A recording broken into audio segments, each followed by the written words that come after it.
throughout the 10,000 or so years that the humans have been drinking alcohol, they have also been arguing about their merits. The debate still simmers today with a lively back and forth over whether alcohol is good for you or bad for you. It's safe to say that alcohol is both a tonic and a poison. The difference lies mostly in the dose. Moderate drinking seems to be good for the heart and circulatory system and probably protect against type 2 diabetes and gallstone. Alcohol's two-faced nature should not come as a surprise. The active ingredient in alcohol beverages, a simple molecule called ethanol, affect the body in many different ways. It directly influences the stomach, brain, heart, gallbladder, and liver. It affects level of lipid, cholesterol and triglyceride, and insulin in the blood, as well as inflammation and coagulation. It alters also mood, concentration, and coordination. Tonight, we are going to discuss alcohol benefit with expert staff who work at the Barr's public house. Good evening. It's my pleasure today. We have this episode talking about alcohol. There's a lot of discussion about the benefit and disadvantage of drinking alcohol, especially with the holiday season. And today we are going to shoot this episode basically from the Barr's public house, where we have some staff members who can provide us some general idea about the public, why they come to the bars, how often they drink, why they drink, because really there is a big distinction between the benefit of alcoholism and with a moderate amount drinking versus drinking heavily, which is going to be a negative outcome on the long run. So it's my pleasure to welcome the staff from the Barr's public house. You want to introduce yourself, guys? Sure. My name is Ryan. I've been here for almost 2 years now, and it's been a lot of fun working at Barr's. There's a humongous new group of people that are interested in beer. The market is growing, Sure. and we have a couple of great new breweries in Toledo as well, so it's been a great time. Great. What about you? Yeah, hi, I'm Sarah. I am one of the managers here, focused on the craft beer, and I've been here about 2.5 years, so it's been so much fun. One of my favorite things about working here is we have the best clientele ever that comes into Barr's. We're so lucky. We have a huge range of people that come in, from young professionals, coming after work for happy hour, to just your everyday person that just wants to come in and enjoy a burger and some fries and a beer. So it's really fun. Everyone's great. Do you serve good burger? Oh, we have the best burgers. Is it healthy burger? No. Because you know the time waits for no one philosophy. I mean, burger is against our religion somehow. But, do you mind to tell me a general idea about when the people come to the bar? We know that they are coming to have fun and enjoy their dinner and enjoy some of the drink. But do you notice that really they are discussing or they are interested in alcohol as a way for health benefit, or not really? Everybody is just coming in general with no interest other than they want to have fun. Yeah, I think one of the huge health benefits of alcohol is stress relief. And so there's definitely a lot of people coming in that will verbalize that to us and just say, I've had a really rough day, or coming in to celebrate, I just need something to relax. So other than that, I don't see a lot of people coming in. What's your perspective as a server? I think they do it unconsciously. We open at 4 o'clock, so we're not open for lunch, and 4 o'clock is around the time when many people around the area get off of work, and a lot of the time they only come in for a single beer or a single glass of wine.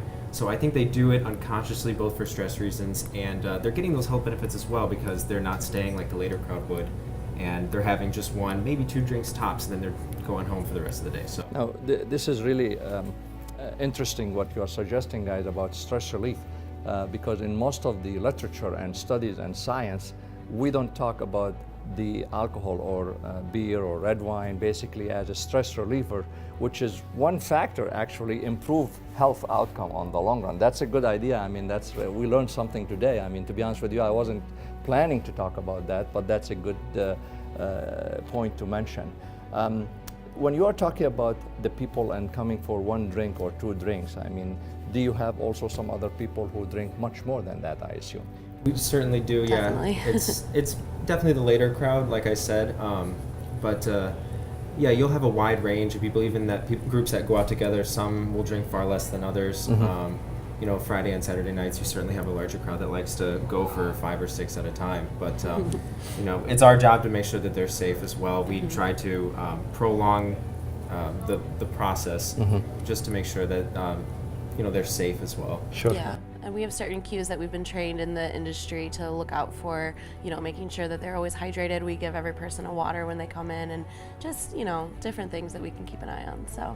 Now, when I know that you are working here and your goal is to sell more, but if there's any discussion with the clients when they are here and trying to have fun and enjoy their drinks about that maybe there is some limit on the drinks. I mean, they should not drink more than 2 glasses of wine, or I mean, if there's any discussion like that or not?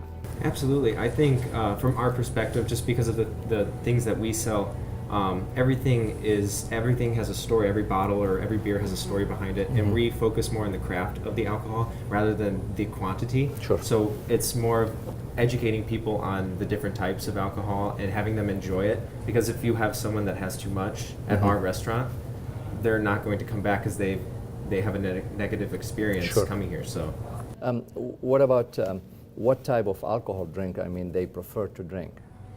Oh, it's tough. We sell it all. We're definitely known for our craft beer and cocktails. We actually won runner-up best cocktail bar in Toledo this year, and we won it last year. So it's definitely something that we're known for, prohibition-style drinks. But we also sell a lot of wine. I see pretty equal in red and white. Seems like people enjoy both, and yeah, and craft beer as well. So. Did you think, as professional staff in this place, like probably you have, or it's a good idea to provide the public some health information and general information about the benefit of wine and alcohol in general for some of those public? yeah, I think it's our job, certainly. I think the information is a little murky, but just because the craft is growing so quickly, more information on the health benefits of alcohol and beer and wine in general are coming out to the public, and I think that's good for everyone. Sure. Both people that are in the business serving it and the people who make it. So I think everybody wins when the knowledge is provided to everyone. So that's what we're going to focus on today. Try to improve the knowledge, which is you have here, guys, and probably the knowledge of the public. And I will open that platform for you to ask the question from the medical standpoint, so we can see how is the public going to receive it, number one, and number two, really our goal is to educate the people to drink some wine, drink some alcohol, as long as they know the limit and they know the benefit. So I'm open for your discussion now. One of the biggest questions that I had, especially for you, was because the market is so diverse nowadays with beer, there are quite a lot of different styles and quite a lot of different alcohol contents for those styles. So like we were just talking about a minute ago, we have an Imperial or a double IPA over here that's coming in at about 9% alcohol by volume, whereas this one's only about 5%. And then wine, while you do have less of it, is about 13 to 15% alcohol depending on the type of wine that you have. Yes. So how can someone find the sweet spot, I suppose, in making sure they get enough and making sure they don't have too much? You know, the benefit of alcohol in general, and the focus in most of the studies which was done over the last 25 years, focused on red wine. But alcohol is alcohol, so the percentage of the alcohol you are using probably is not as important as much how much antioxidant from that alcohol is going to be delivered in your system. So in reality, when we are talking about for men in general, they should not exceed 2 glasses of wine a day.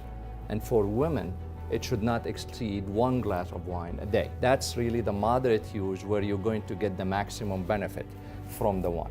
And when you calculate the percentage based on what you just discussed earlier, it's about 13% of the alcohol. So if you're drinking beer, probably you can use your own calculation. So 2 or 3 glasses of beer probably will be equal to about 1 glass of wine, which is giving you the same benefit, the same percentage of alcohol, leading to the same percentage of antioxidant, and the benefit from the antioxidant will come with that dose. I've read recently, in recent trends, craft beer has become so popular. For a long time, we've heard that, red wine with dinner is really good for you. But with craft beer coming along, I've read that it has actually more antioxidants and protein than red wine does. So I was just wondering if you've noticed anything with, some of the studies and trends with that, or there is no real study which is telling us that beer, for example, or crafted beer is better than wine or even equivalent. It's not really that. When we are talking about big study, we're talking about thousands of people who we studied them and followed them for a few years to come up with that outcome. But there is some data to support what you are suggesting, because the crafted beer, for example, it depends on the location and how you make it. They are putting in more antioxidant, leading to more benefit. Now, you asked the question, what's the benefit of the antioxidant when we are talking about benefit of alcohol? The antioxidant which is in the alcohol will work to increase your good cholesterol, which we call it HDL. That is the one which is give you enough protection to get rid of the bad cholesterol. So in that case, you have less chance of having heart attack or blockages in the heart or even stroke in many circumstances. Additional to that, it will help also to maintain your triglyceride at the lower level. So in that case, you are not going to build up more fat on the long run. That is the maximum benefit which is we achieve by using that antioxidant for those people. Are there any people that have a pre-existing condition that could benefit from starting to drink alcohol if they don't already do? Is there a case where that exists? There's a lot of people, always we argue about should they drink or not. Like, for example, the people who has high blood pressure, probably we always caution them about drinking alcohol heavily or moderately, because that will increase their blood pressure. The people who has very weak heart muscle from previous damage, heart attack or congestive heart failure, also they should be very careful, because alcohol will make the situation worse. You will retain fluid. You will end up basically with weakening the heart muscle further. So those are subgroup of people we don't recommend that much of drinking alcohol, or to drink it socially, not on regular basis the way we recommend it to the public, to have 1 drink for ladies and 2 drinks for men. The other aspect, which is really we recommend wine to be the people who has heart disease already and they have high cholesterol already. Those are the one which is maximum benefit will be coming from drinking wine, as long as they follow that moderate drinking, because as we mentioned, you're going to lower the bad cholesterol, increase the good cholesterol, so it gives you good defense toward heart disease in the future. Plus, the wine and the alcohol in general will work as a blood thinner. So it has a benefit of antiplatelet. The platelet is it's a kind of component in our blood which is build up the clot. So if you cut yourself, you have a clot build up on that skin. That clot is coming from platelet accumulation. So the wine and beer and alcohol in general will work as antiplatelet. So for that reason, increase the blood thinning, so reduce the chance of having a heart attack or blockages in the future. That's the way it's documented in different studies. Recovering from surgery or a cardiac event can be stressful. Why not have a personal medical visit in the comfort of your own home? Outpatient services from Cardiovascular Physician Management can reduce stress and offer a higher level of care for you or a loved one. CPM can send a physician's assistant, nurse, or therapist to your home to monitor your progress and potentially adjust your treatment plan based on your recent progress. Why go to the office when help can come to you? Call CPM today, 419-251-6100, or online at cpm-homecare.com. Every day you listen to the news, but how is that news affecting your financial world? Things like your retirement and your kids' college fund. You need someone who can help you work towards that goal. Someone to help you move forward in these times of change. Call the Roop Prisby Williams Group at Morgan Stanley. Joel, Jim, and Deb each have 25 years of experience as financial advisors, and their team is right here in Northwest Ohio. To make an appointment with Joe, Jim, or Deb, call 419-842-6505. Investments and services offered through Morgan Stanley Smith Barney, LLC. Member SIPC. You're living a full and productive life because you've always committed to giving the best of yourself to everything you do. And there's so much to look forward to. Children's weddings, the second honeymoon, your philanthropic work, just to name a few. The dedicated physicians at Toledo Cardiology Consultants are committed to your cardiac excellence, so you'll be there for the experiences of your lifetime that are yet to come. To learn more, visit Toledo Cardiology at toledocardiology.com. That's toledocardiology.com. Good evening. Get caught up and educated with past episodes of Time Waits for No One. Go to YouTube and search for Toledo Cardiology Consultants to find our channel. Then click to subscribe so you never miss an episode. Remember, time waits for no one. I had a question about what about people with different tolerances? Does that affect how much they should drink in moderation, or is it just always the same one? Like people that have higher tolerances of alcohol, so people that can drink more or less before they feel the effects, does that affect it at all, or? Not really. I mean, because the tolerance, remember that tolerance, it depends on what we call it dependency. So it's really, there is no tolerance. The amount of alcohol which is benefit based on the study is 1 glass or 2 glasses of wine, and you can calculate the average, for example, of beer comparing to the wine. On the other hand, when you exceed that number, increasing your chance toward 2 elements, like if you drink 3 glasses of wine or 4 glasses of wine, you could end up dependent. That means you cannot give up on that alcohol, or later stage in your life you get into alcoholism, which is really the worst part of the scenario, which we don't want to see. We have many customers that come into the restaurant that do like to have classic mixed drinks that are pretty much classic style shaken drinks with vodka or gin, and usually you just shake them on the rocks, obviously, or you serve them up. And so there really isn't a whole lot of other ingredients than the ethanol alcohol. Yep. Is that more dangerous, perhaps, than a beer or a glass of wine? Yes, because remember that the benefit which we are talking about in wine, and somewhat would be, is coming from the structure which is you made the wine from, which is the grape. And that's really where we have the antioxidant component which we are talking about. All of the antioxidant coming from the grape. Now, we don't have specifically yet which one or what is the component, the chemical component leading to that effect of antioxidant yet, because otherwise it will be made as a pill probably, and we are able to drink it, and that will solve the problem. That's not the case. We still don't know really how the grape has that benefit as an antioxidant, which is, we can see it in the wine and in beer and all of these stuff. So drinking the mixture in general, it has a higher level of alcohol, but really there is not much of antioxidant to benefit from that. And that's why we are concerned about drinking heavy alcohol. Actually, we don't recommend it as a protective measure for heart disease or for general health in general. As I get into my late 20s, obviously, I am starting to notice more and more of my friends, you know, entering that stage of their life where they're getting married and starting to have kids and researching different things. And I've heard from a lot of them that, you know, a glass of wine or a beer while you're pregnant is okay. Is that really true, or are The answer is simple. It's not okay. Not okay. Okay. Because remember, when we are talking about dependency, Yes. we don't know. You start with 1 glass of wine, you could end up with 2, you could end up with 3, and then you could justify it to yourself on a regular basis. It's very advisable that if you're going to get pregnant, is not to drink any wine, and also that's a better protection for the baby. There's a lot of issues comes with the baby if you're drinking alcohol during your pregnancy. Okay, because it could affect So your it's pregnancy. better not to drink at all. Okay, Not even beer. not even beer. There are many different customers that come to the bar. Obviously, some of them might have medications that they take on a regular basis. Yes. Are there any medications that would adversely affect their health conditions if they do try to have just 1 glass of wine or 1 beer Sure. a day? Absolutely, that's a great question. I think you have a 3 component of medication we always concern about. First of all, we just mentioned that alcohol in general and wine specifically, it works as an antiplatelet, so it's a blood thinner. So the people who are taking blood thinner, they should be very cautious when they are drinking alcohol or with the amount they are drinking alcohol.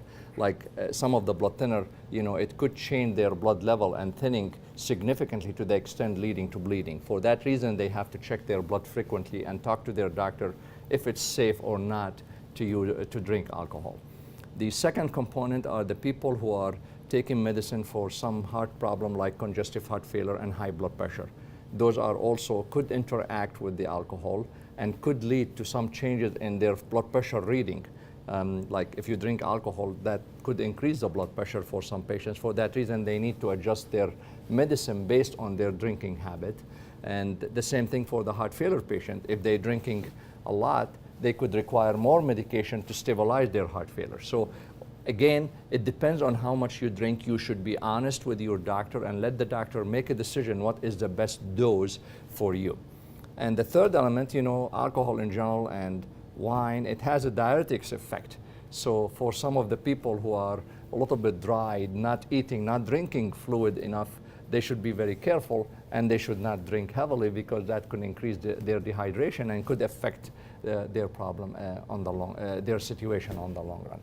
And the last group, which is the one who has liver problem, liver disease. Remember that alcohol affects liver in general. So we have to be cautious. The people who has liver dysfunction or liver cirrhosis, for example, or some other disease, they need to be very cautious and very careful not to drink heavily alcohol, or if they drink, to be cautious and discuss it with their doctor. Again, I'm emphasizing on discussing that habit with the doctor, because the doctor who is treating that individual is the best person to advise that patient or that client about how much he should drink. I mean, they will be honest for them. You can drink a glass of wine every day or drink a glass of wine every week. It depends on their condition.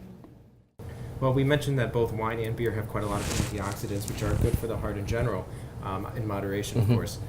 What about patients or customers, perhaps, that are diabetic? Beer definitely has a lot more sugar and a lot more calories as well than a glass of wine. So what should they look out for when they drink either, perhaps? Definitely, if they drink on a regular basis, they need to adjust the dose of the treatment which they are taking for their blood sugar, or they should check their blood sugar more frequently. And in many circumstances, like the patients who use insulin, which is the shots for the blood sugar to lower the blood sugar, they could require a higher dose of insulin for those days when they are drinking, like over the weekend if they are watching, sport games and this is a holiday time, and maybe they need to adjust the medication to avoid high blood sugar, which could be also problematic for most of the patients. On the other hand, you look into the positive aspect of wine and alcohol in general, you will say that it's maybe helpful for some of the patients because it's reducing their bad cholesterol, increasing their good cholesterol. So maybe the benefit will overcome that increase in the carbohydrate and the sugar level. So I've noticed recently that a lot of these craft beers, particular stouts, are incorporating coffee, espresso beans, and chocolate into their beers. What are the health benefits or risks to that? I know that I've heard, black coffee is good for you, but what's your take on that? I think most of the time they are putting the coffee as a flavor to make it appealing to the client who are coming to drink the wine or the beer. So in reality, I don't think there's any extra or additional benefit from the coffee in the beer. On the other hand, there's some studies right now suggesting that coffee by itself has some benefit as an antioxidant, again, like the wine, like the beer, to work on some of the people. It's a very weak study. It's not as strong as we see it, for example, for red wine and for the beer. The concern which we have at this point that if you are mixing the coffee with the beer, you are having two mechanism could affect your health and your heart. The coffee, for example, for the people who has a heart condition and rhythm problem, for example, they should be very cautious because it could trigger their arrhythmia. The same thing, the beer and wine could increase the blood pressure, and the combination could be dangerous. So for that reason, again, I go back. I ask everybody to talk to their doctor and be sure that it's okay to drink those kind of mixture. So we've learned a lot of really good information today. I'm really excited that you were here. I know I learned a lot. I hope that we see you out at Barr's Public House in Maumee. We have a great staff, like I said, great drinks, and now that we know the health benefits from the doctor here, we'll get you on the right path. I really appreciate you coming out. I think that the clientele for drinking craft beers and wine has definitely increased in the last few years because a lot of this stuff is being produced locally, and a lot of that stuff is available actually at our restaurant amongst many others in town as well. So I'd encourage a lot of people in the city to come out and try some of the different beers that we have, try many of the different wines that we have, and just get educated, I suppose, on the breadth of different things that are produced both here in town and abroad, because obviously we found out it's relatively good for you in moderation. And I have no doubt that you're going to have a lot of people coming to visit you soon. I think so Awesome. as well. Great, thank you very much. Cheers.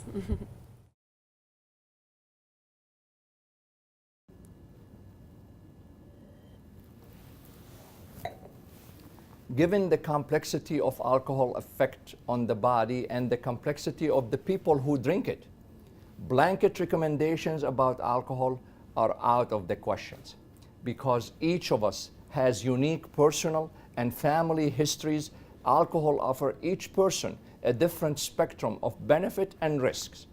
Whether or not to drink alcohol, especially for medicine purposes, require careful balancing of these benefit and risk.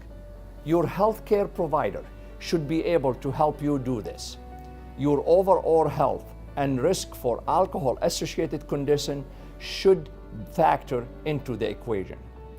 If you are a thin, physically active, don't smoke, eat healthy diet, and have no family history of heart disease, drinking alcohol will not add much to decrease your risk factor of cardiovascular disease. If you don't drink, there is no need to start.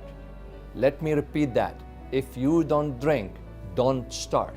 You can get similar benefit with exercise.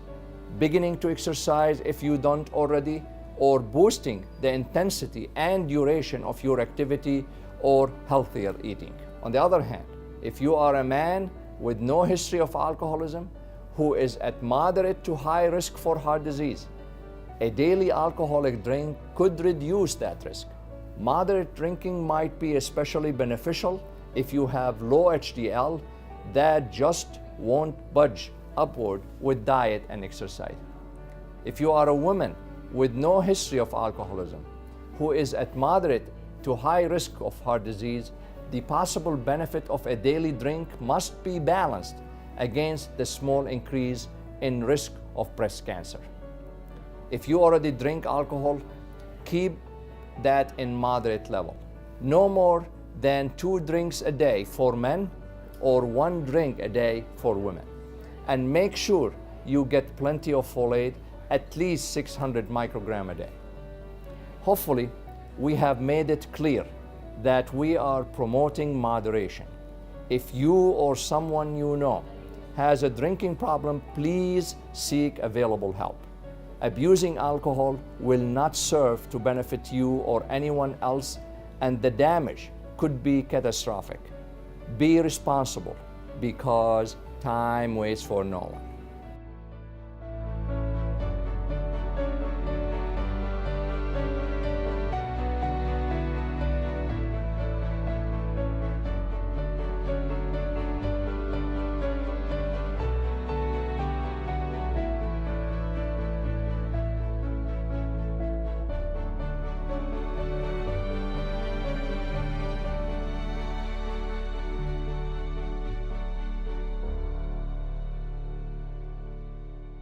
Time waits for no one. What will your tomorrow look like? Will you be quick enough to throw a football with your grandchild? Will you be strong enough to embrace every moment? Will you grow old with vitality and joy? Or will you get old with heart disease? It's time to decide. See your doctor. Get a plan. Come on, guys, you can do it. Because remember, time waits for no one.